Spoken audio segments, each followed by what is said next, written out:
Les castors ont le pouvoir de rétablir l'équilibre planétaire. En construisant des barrages, les castors réaménagent l'environnement, ce qui a pour effet de nettoyer les lacs et les rivières. Si on leur en donne la chance, les castors peuvent sauver le monde. Aujourd'hui, un épisode avec Anna Mapachi, originaire de Pikaugan en Abitibi et professeure d'Anishinaabe-Mowin.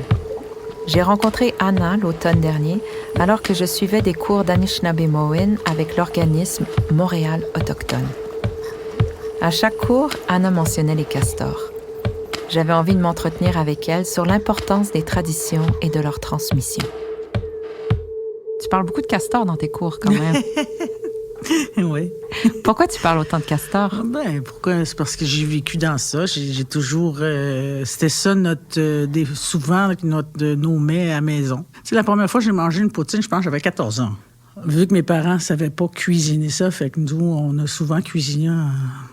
Ils appellent ça du zagabon quand on cuit le castor au feu. C'est comme un michoui, mais un michoui, c'est pas la même chose parce que lui, le michoui est de côté, tandis que le castor qui est suspendu, il est debout. Là. Fait que tout le gras du castor descend à travers la viande du castor, finalement. Ouais, puis avec le bois la fumée que ça peut dégager du feu, puis ça donne un goût aussi au castor. Là, tu peux le faire de toutes les manières, le cuire de toutes les manières. Tu peux le faire sécher, tu peux le faire... tu peux même... Mais dans le fond, ce qu'ils mangent, c'est comme si c'était médicamenteux, mettons.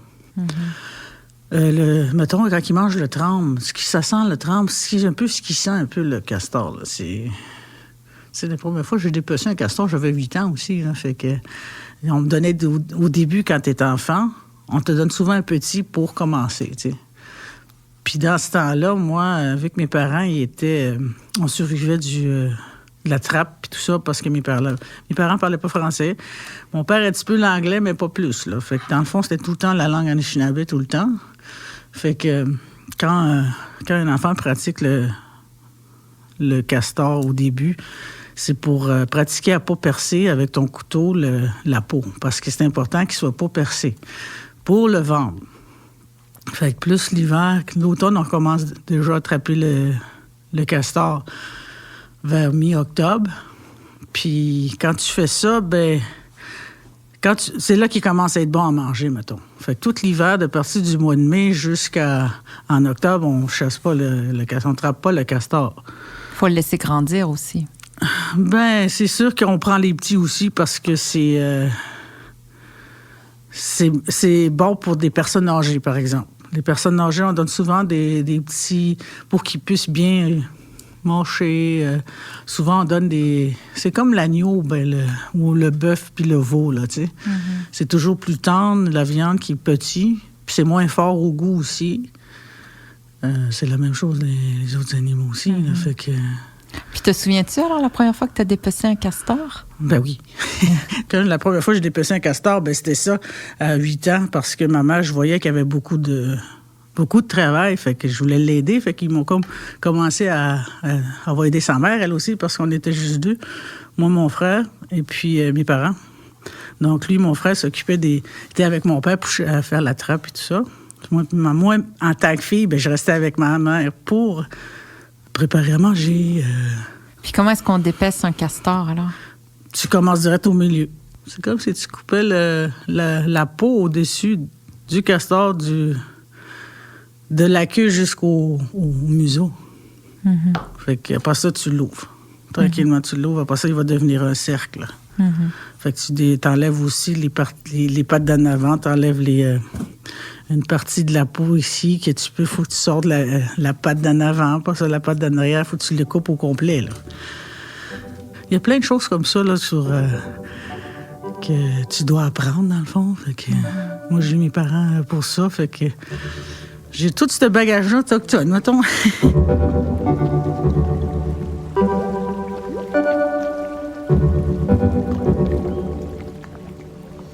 Pour toi, est-ce que c'est un cadeau d'avoir pu grandir comme ça, là, d'avoir eu accès à tous ces enseignements?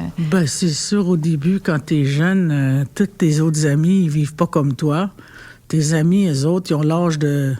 Parce que moi, j'ai une sœur qui a quand même 20 ans de différence avec moi. Les 2 premiers ont connu les pensionnats. Tandis que moi, mon frère, on l'a pas connu, ça.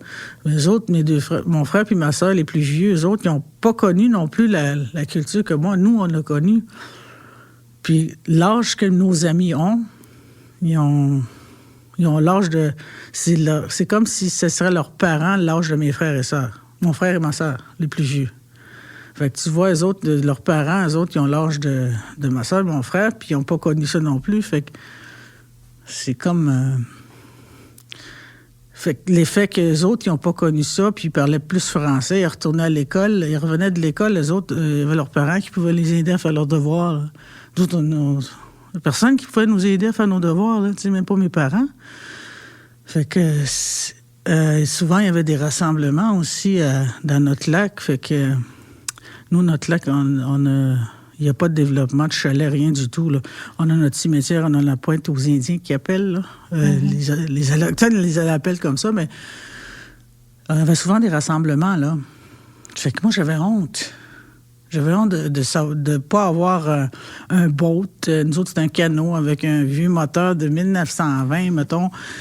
Puis la façon qu'il faisait partir, mettons, son moteur avec une corde, puis au bout de la corde, c'est un morceau de bâton pour qu'il tire, là, tu sais. Fait que nous autres, il fallait se pencher. Puis là, tout le monde s'arrêtait, là, pour nous regarder. Fait que là, j'étais-tu contente de me pencher, moi, dans le canot, parce que je savais que la corde allait passer au-dessus de... Parce qu'il nous a tout le temps de se pencher pour pas recevoir la corde quand il tirait, là. Fait que là, moi, j'étais contente de me pencher, là. Ça me faisait du bien, me semble. J'avais honte, comme un peu. Ce que nous, on n'avait pas, ce que les autres avaient, mettons. Aujourd'hui, quand je pense à ça, rendu à l'adolescence, j'ai trouvé ça... j'ai commencé à réaliser que j'étais toutes les connaissances que j'avais, que les plus vieux n'avaient même pas, tu sais. Fait que c'est comme ça que j'ai réalisé, finalement, je changerai jamais mes parents de ce que je suis aujourd'hui, tu sais. Est-ce que tu penses qu'on peut perdre notre identité Anishinaabe quand on habite en ville? Non. Non, moi, je reste en ville. J'ai pas perdu rien, mais c'est sûr, j'ai baigné là-dedans avant que je m'en vienne, puis tout ça. Là, aujourd'hui, je suis comme une personne ressource, puis qu'un jeune qui reste en ville, c'est sûr qu'il faudrait qu'il retourne une fois de temps en temps pour aller pratiquer un peu puis se ressourcer aussi. Là. Fait que moi, dans mon projet aussi, le projet Pilote, c'est un plan d'affaires que j'étais en train de faire pour justement les jeunes qui sont des décrocheurs, genre de bootcamp. C'était ça mon projet, mais quand je vais retourner à Picogan, je pense que je vais partir ça. Parce que là, on commence à me demander d'enseigner à l'école tout le bagage que j'ai aussi. C'est ça qui fait qu'il n'y a pas grand monde qui le fait. J'ai travaillé au CPE aussi, fait que je faisais ça avec les enfants, là. Il y avait des castors. Castors, souvent, je dépêchais devant eux autres. J'allais en arrière, puis le cuire avec eux autres. Puis à la fin de la journée, quand ils cuisaient, le castor, parce qu'on acceptait aussi... Dans la CPA puis Kogan, on accepte aussi les Autochtones et tous les ethnies différents, là. Fait que des petits Québécois qui viennent... des enfants, c'est tout petit. Fait que tu commences à donner du castor, ils en mangent, eux autres. Ils ne dégoûtent pas rien, là. Mais c'est quand les parents arrivaient, là, faisaient « Ah! » Leur grimace qu'ils faisaient, là, c'était comme... Il dit, là, le bébé, moi j'en ai encore son fils, son bébé, il dit, il en veut encore. Puis là, il apprenait la langue aussi au CPE. Fait que des fois, les parents ne savaient même plus qu'est-ce que son enfant disait, parce que nous, on passait plus de temps avec eux autres. Fait que quand je leur parlais, on leur parlait tout en Anishinaabe. Hey, c'est quoi qu'il dit? Je comprends plus. Ils ne comprenaient plus leur bébé, là. Fait que moi, j'avais toujours les plus grands. Fait que je pouvais aller en arrière, parce que derrière le CPE, c'était comme un enclos, là, où ils jouent dehors, mais moi, j'allais toujours en arrière parce qu'il y avait comme une forêt. Fait que c'est là que j'allais faire du feu avec eux autres. Je faisais du bannick. Des fois, j'allais dîner là avec eux autres, t'sais, parce qu'ils ne voulaient plus dormir. À 4-5 ans, ils ne veulent plus dormir. Fait que moi, je faisais des activités comme ça. Fait que quand j'étais dans l'enclos, il y avait toujours de l'intervention à faire. Tout le temps. Fait que là, j'amenais mon groupe. Non, on s'en va en arrière.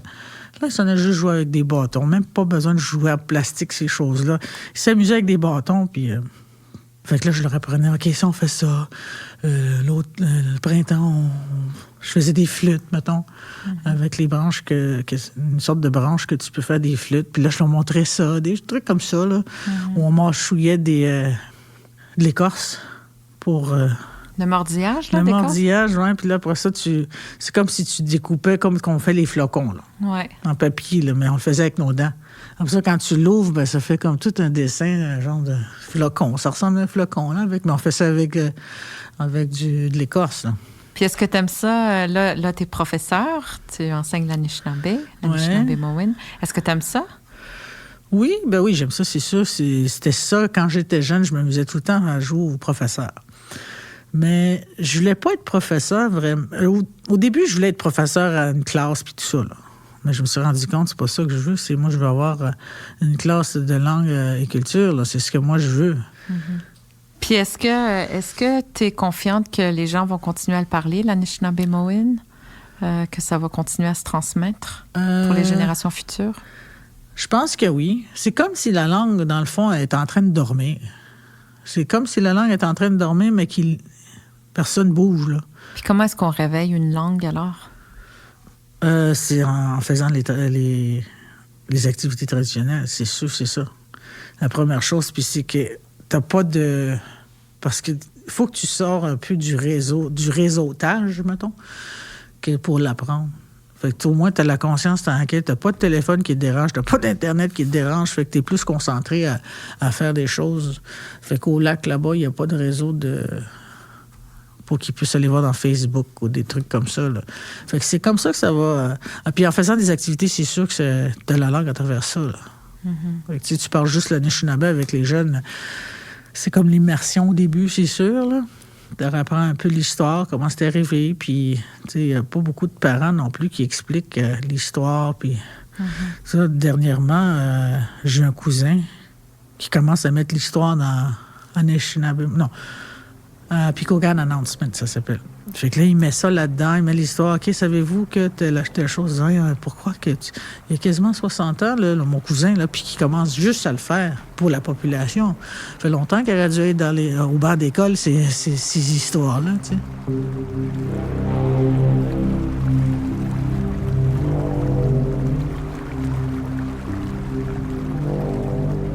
Est-ce que tu penses que quand on mange du castor, on est comme plus connecté au castor aussi? On dirait que tu reviens à toi, mettons. Parce que tu as grandi avec ça, tu as mangé tout le temps ça. Pour moi, c'est...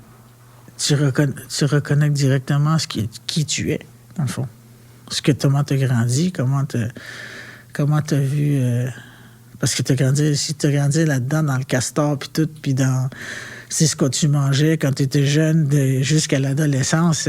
C'est ça que t'en reviens.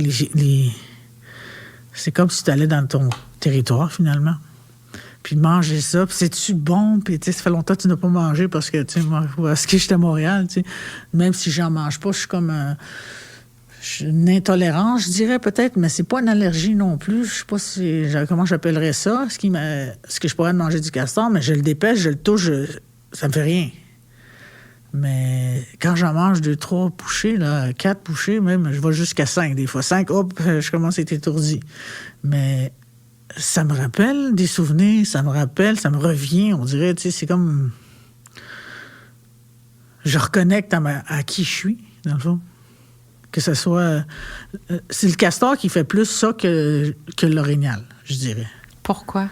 Parce que j'ai vécu dans ça. On a chassé ça tout le temps. C'est la survie aussi que moi j'ai vécu. Tout ça, c'est toute l'histoire, dans le fond. Fait que l'orignal, lui, c'est une fois par année. Tandis que le castor, c'était l'automne, l'hiver puis le printemps. Il était plus là, le castor, quand tu peux faire avec ses dents, tu peux faire des colliers, tu peux faire plein d'affaires, les ongles de castor, tu peux faire plein de choses avec ça. Même tu peux faire un jeu avec ça, un morceau d'os, il y a des choses qu'il y a dedans autrefois, ils faisaient, c'était un jeu pour eux autres.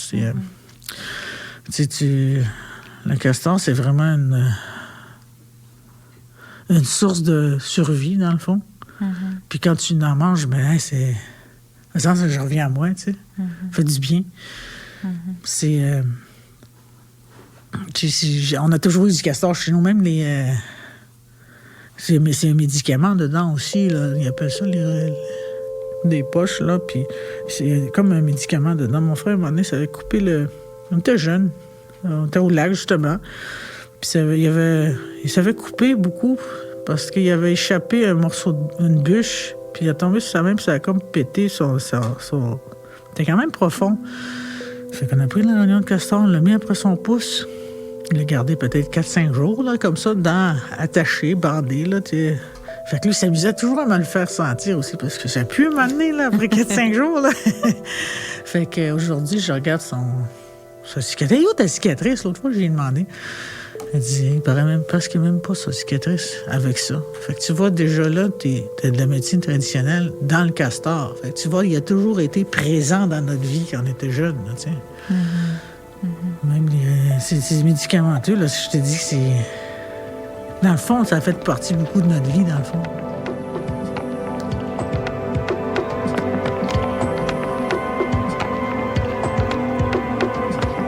Cet enregistrement a été réalisé sur le territoire traditionnel et non cédé du peuple algonquin Anishinaabe.